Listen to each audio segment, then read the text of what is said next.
Hello అందరికీ అనేదే mini vlog. శుక్రవారం వరలక్ష్మీదేవి వ్రతం కదా, మాకు ఇక్కడ బుధవారం సంత జరుగుతుంది. అందుకని ఇక్కడ అందరూ కూడా బుధవారమే తెచ్చేసుకుంటారు అన్నీ కూడా. నేను కూడా మా అమ్మని తీసుకొని వెళ్ళాను. నాకు ఇంక సరిగ్గా కొండ రాదు కదా, అందుకు అమ్మ కొంటదని తీసుకెళ్ళాను.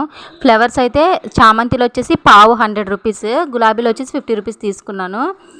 తమలపాకులు తాంబూలాలకు తీసుకున్నాను. కొబ్బరికాయలు వచ్చేసి 3 అయితే తీసుకున్నాను.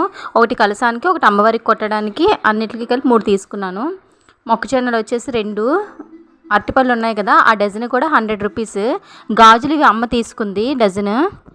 నేను మళ్ళీ గాజులు తీసుకున్నాను, అవి నెక్స్ట్ వీడియోలో పెడతాను. ఫ్లవర్స్ ఫ్రూట్స్ కూడా చాలా కాస్ట్ ఉన్నాయి. యాపిల్స్ అయితే 100కి 2 చొప్పున ఇస్తున్నారు. నేను ఈ వరలక్ష్మీదేవి వ్రతం చేయడం ఇది సెకండ్ టైం. మనం 50 పెట్టి కొన్నామా, 100 పెట్టి కొన్నామా అని భగవంతుడు చూడు. మనం భక్తితో ఒక నమస్కారం చేసిన చూడ దేవుడు చూస్తాడు. అలానే పసుపు కుంకుమ అది కూడా తాంబూలానికి అయితే తీసుకున్నాను. మిగతా నెక్స్ట్